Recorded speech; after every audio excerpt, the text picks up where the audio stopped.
তো হনুমানের লেজে যদি কেউ আগুন দেয় তো হনুমান কি করবে? তারপর লঙ্কা পুড়িয়ে দেবে তৃণমূলের। আমি আমি অত বড় কথা কিছু বলছি না, আমি শুধু বলছি হনুমানের লেজে আগুন দিলে তো হনুমান লম্পজম্প করবে, তো স্বাভাবিক। কিন্তু হনুমানের লেজের আগুনে তো স্বর্ণলঙ্কা ছাড়খাড় হয়ে যেতে পারে।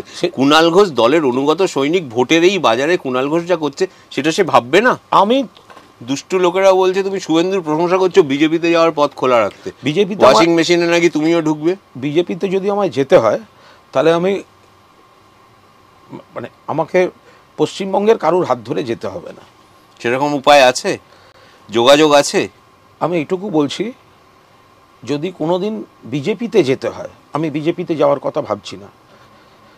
তাদের অধিকাংশ নেতা বা এরা আমাকে ফোন করেন, খবর নেন, ঘুমিয়েছে কিনা, খেয়েছি কিনা।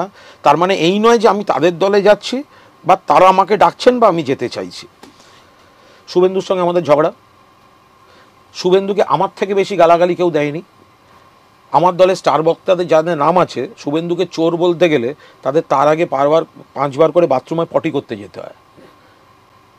তারপরেও আমি তোমায় বলছি, শুভেন্দু অধিকারী এই ভোটের মধ্যে সারা বাংলা ঘুরে যে প্রচার করছে বিরোধী দলনেতা হিসেবে, সে কিন্তু তার দায়িত্ব পালন করছে। তুমি তৃণমূল ছাড়বে না? না। তুমি অন্য কোনো দলে যাবে না? না। যতদিন পদ ছিল, পদ নেই তো কর্মী। যদি আমায় সাসপেন্ড বা এক্সপেল করে দেয় তাহলে আমি সমর্থক। তোমার কি মনে হয় তোমাকে সাসপেন্ড বা এক্সপেল করা হতে পারে? সাসপেন্ড আর এক্সপেলডের মধ্যে আমার এক্সপেলটা বেশি পছন্দ। আর এত দরকার নেই। দিদিমণি যদি আমার একটা খবর পাঠায়, কুণাল তুমি চলে যাও, আমি তোমায় চাইছি না, আমি এমনি চলে যাবো।